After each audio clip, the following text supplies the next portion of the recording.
আজ আমরা ঈশ্বর দুনিয়াকে নিয়ে কি বলে তা জানব এবং গডের অবস্থান এবং ঈশ্বরকে পাওয়ার উপায় তা সংক্ষেপে জানব।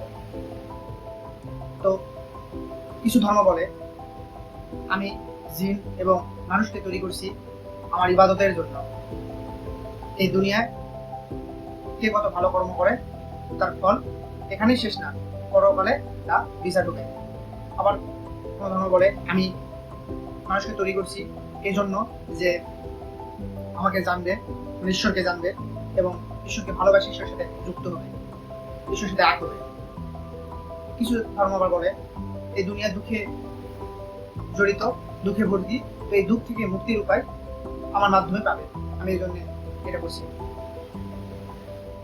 আরেকটি উত্তর আছে লীলা। লীলা অর্থ পূর্বের সব থেকে বড় উত্তর দুনিয়াকে নিয়ে। লীলা লীলা অর্থ খেল খেলবে।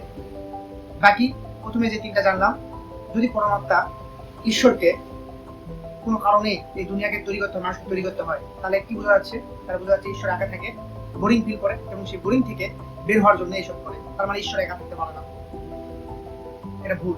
যদি কোনো কারণ থাকে তাহলে এই দুনিয়া তৈরির পিছনে বা ঈশ্বরের পিছনে, তাহলে এই উদাহরণটা ভুল হয়ে যায়। আর একটা উদাহরণ আছে কি লীলা। এই লীলাটা কি? এই লীলাকে একটু বলি। লীলা অর্থ খেল খেলবে, খেলাই খেলায়।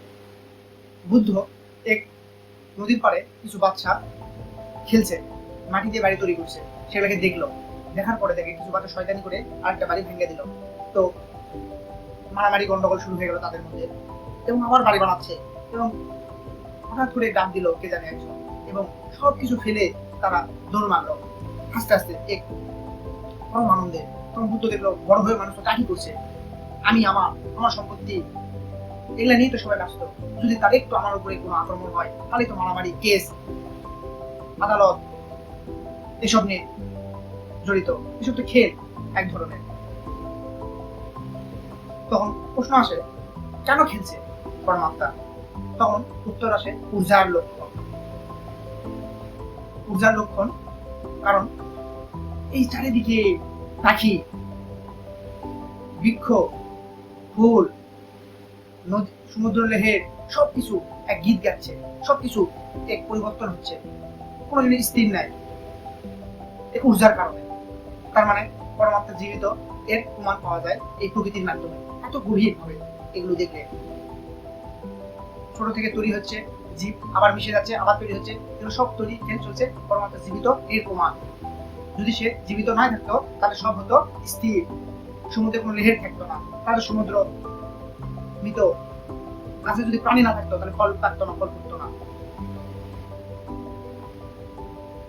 তুলসীদাসকে বলে শান্তা সুকা তুলসীদাস গায়ে রঘুনাথ গাথা। তুলসীদাসকে যদি বলা হয়, কেউ যেন বলছে, তুলসীদাসকে কেউ বলছে যে তুমি কেন রঘুবীরের গান বলছো, তখন গীত গাচ্ছ, তখন তুলসীদাস বলে শান্তা সুকা। শান্তা সুকা অর্থ মনের ভিতরে এক ঊর্জা, মেঘের যেমন বৃষ্টি পড়ে সেরকম একটা বৃষ্টির ভিতরে বইছে, সেই বৃষ্টি সে বলছে কবি সেই ভিতরের বৃষ্টিকে প্রকাশ করে। নৃত্যকর নেজেসকিসি, রুশের খুব বড় একটা নৃত্যকর নেজেসকিসি, সে যখন নৃত্য করতেই থাকতো, তখন দর্শক বলতো তুমি নৃত্য করতে করতে ক্লান্ত হয়ে পড়ো না? নেজেসকিসি বলতো আমি তখন নৃত্য করি না, তখনই আমি ক্লান্ত হই, তখন নৃত্য করি, তখন পরম ব্রহ্মের সাথে আমি এক হয়ে যাই। এই জন্য তুমি দেখো হিন্দুরা নটরাজ কে ভগবানের প্রতিমা বলা হয়েছে। এর পিছনে কিন্তু বড় ব্যাখ্যা আছে। ধর্ম কিন্তু বড় বিজ্ঞান। ধর্ম কোনো কারণ এমনি এমনি হয় না, বিশাল কারণ দিয়ে হয় সকল কিছু। এক মালাকর, এক মুক্তিকর, যে মুক্তি তৈরি করে সে তার মুক্তি এবং সে দুটোই আলাদা। যদি সে না মুক্তিকর না থাকে তাহলে মুক্তি কিন্তু থাকবেই। কিন্তু নর্তক এমন একটা কলা যে কলাতে নর্তক এবং নৃত্য দুটোই ভিন্ন হয় না, দুটো এক। যদি নৃত্যক না থাকে তাহলে নর্তক থাকবে না, নর্তক না নৃত্য হবে না। এই জন্য নটরাজ এর প্রতিমা বানা হয়।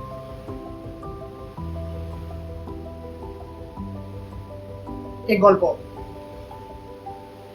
একটা গ্রামে দুটা কুয়া ছিল। তো একটা কুয়া সকল গ্রামবাসী জল খেত, আর একটা গ্রামে আরেকটা যে কুয়া ছিল সেই কুয়াতে রাজা জল খেত।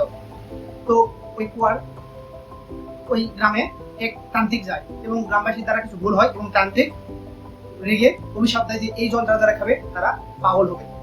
তখন গ্রামবাসী কি করবে, সেই জলগুলো সবাই খেয়েছে আর এবং সবাই পাগল হয়ে ওঠে, পাগল হয়ে যায়। তখন রাজা খুশি হয়ে যায় যে আমি পাগল হইনি, সবাই পাগল হয়ে গেছে। কিন্তু তার খুশি কিছু সময়ের জন্য থাকে, কারণ গ্রামের সবাই পাগল হয়ে গেছে। তার মধ্যে ছিল তার সৈন্য, তার যত রাজত্বের যত সৈন্য সকলেই ছিল ওর মধ্যে যুক্ত। তারা সবাই আন্দোলন শুরু করে যে রাজা পাগল হয়ে গেছে। তখন রাজা কি করবে, ওদের বাঁচার জন্য তো রাজার সাথে ছিল আরেকজন, সে ছিল জ্ঞানী।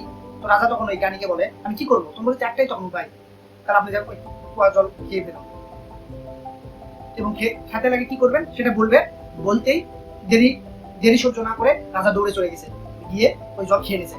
আর জ্ঞানী কি করছে, জ্ঞানী কথাটা শোনেনি রাজা, জ্ঞানী করছে কুয়া জল নিয়ে ফেলে দিছে, দিয়ে সবাই তো খুশি যে রাজা ঠিক হয়ে গেছে, কারণ রাজা তখন উলঙ্গ, রাজা তখন পাগল, তাদের সাথে মিল হয়ে গেছে। কিন্তু জ্ঞানী যে জল খায়নি সেও কিন্তু তাদের সাথে এক হয়ে গেছে, কিন্তু ভিতর থেকে সে জাগা, ভিতর থেকে সে জানে না। আর তারা কিন্তু সবকিছু অবুঝের মতো করছে, পাগল হয়ে গেছে। কৃষ্ণ শ্লোক আছে, ভগবান শ্রীকৃষ্ণের মহা শ্লোক গীতার, নেশা সর্বভূতানাং তাসাং জাগ্রতি। সকলেই যখন ঘুমায় তখন জ্ঞানী জাগে। এর অর্থ কি, ওই যে সবাই পাগল হয়ে যুক্ত হয়ে আছে কিন্তু জ্ঞানীও তার মধ্যে অবস্থিত, কিন্তু জ্ঞানী জাগা।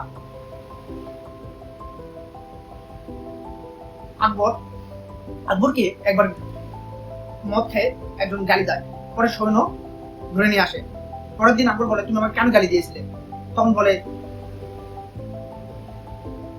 আমি তো কালকে গালি দিয়েছি, আমার তো মনেই নেই, কিন্তু আপনি বলছেন তো ঠিকই বলছেন, এখন যদি শাস্তি দেন তাহলে এটা আমাকে দেওয়া হবে, কিন্তু আমি তখন বসেছিলাম না। আকবর সে কথাটা বুঝতে পারে, এবার আকবর তাকে ছেড়ে দেয়। তুমি কি তোমার জীবনে বসে বাঁচছ না বেহুশে? একটু লক্ষ্য করি, যদি কেউ গালি দেয় আমাদেরকে, আমরা কি সেই গালি, যদি সে শক্তিশালী হয় তাহলে আমরা কি করি, তাহলে আমরা বুদ্ধি খাটাই যে ও মানে তো আমাকে বেশি। আর যদি সমান সমান হয়, জিতার সম্ভাবনা থাকে, তাহলে কিন্তু ভাবাই নাই, সঙ্গে সঙ্গে যায় মারা শুরু করে দিই। অনেক লোক তো এগুলো ভাবে না, কিছু না বললে মারামারি শুরু করে দেয়, গন্ডগোল শুরু করে দেয়। বেহুশ মানে তার চাবি তার কাছে। কেউ তোমাকে একটু বললো যে তুমি তো অসুন্দর, তুমি যে এটা, তোমার সব শেষ, তোমার যত আনন্দ সব শেষ, মানে তোমার সম্পূর্ণ আনন্দ সবকিছু মানুষের উপরে, তুমি তোমার মালিক নয়। বুদ্ধকে এক ব্যক্তি গালি দেয়, জাগ্রত ব্যক্তি কি করে আমরা দেখি, বুদ্ধকে একবার গালি দেয়, তখন বুদ্ধ বলে তুমি যদি গালিটা 10 বছর আগে দিতে তাহলে মজা তুমিও নিতে, মজা আমিও নিতাম, কিন্তু এখন তুমি দিতে পারো গালি, কারণ ওটা তোমার হাতে, কিন্তু আমি গালি নিই না, কারণ নিয়ে আমার হাতে। জ্ঞানী পুরুষ তো জাগা, জ্ঞানী পুরুষ এরকম সবসময় জাগৃত থাকে। গুরুজিয়েব খুব বড় দার্শনিক, তার বাবা তাকে বলে, গুরুজিয়েবকে বলে তোমাকে যদি কেউ গালি দেয় তুমি 24 ঘন্টা সেটাকে সময় নিবে এবং তুমি দেখবে তোমার যদি কোনো ভুল থাকে এবং তোমাকে সে ভুল ধরে দেয়, তাহলে তুমি তাকে যায় ধন্যবাদ দিবে যে আমার ভুল ধরে দেওয়ার জন্য।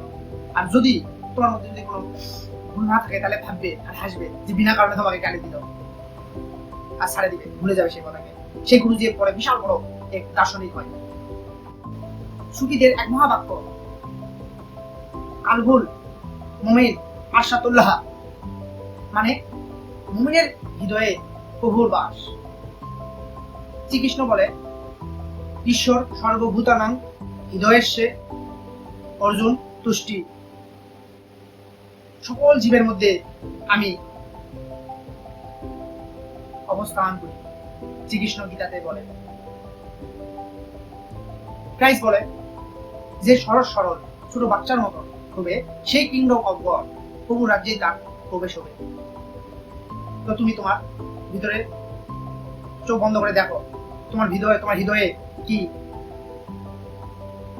আশা, বাসনা, লোভ, বিচার, এগুলো ছাড়া কি অন্য কোনো কিছু আছে? যদি এগুলো থাকে তাহলে তোমার ভিতর নোংরা, আর এই নোংরা ভিতরে, এই হৃদয়ে প্রভুর কিভাবে নিবেশ হবে, প্রভু কিভাবে আসবে, প্রভুর অবস্থান কিভাবে এই নোংরা হৃদয় হবে? তখন স্পিরিচুয়ালিটি এক বহুত বড় সূত্র, বহুত বড় বিজ্ঞান, বহুত বড় সূত্র, প্রভুকে আমন্ত্রণ করা, প্রভুর সাথে আকর্ষণ, যা আমরা ঘুরে প্রভু থেকে দূর হয়ে যাই।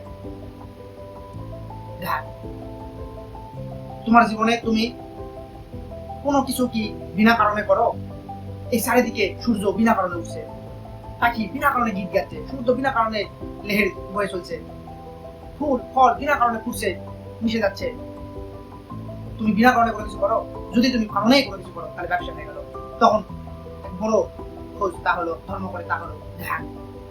বিনা কারণে ভিতরে দেখা, ভিতরে যদি আশা, লোভ, বিচার এগুলো ছাড়া অন্য কিছু না থাকে, তবে এগুলোকে দেখো, নিঃশ্বাসে দেখো, সব চলে যাবে। তারপর যে দেখছে সে কে, যে সকল কিছুকে দেখছে সে কে, তাকে দেখো। একে বলে সাক্ষী, একেই বলে পরমহংস দশা। আর যাই এই দশা উপলব্ধি হয়, কুকুর তার ভিতরে প্রবেশ করে।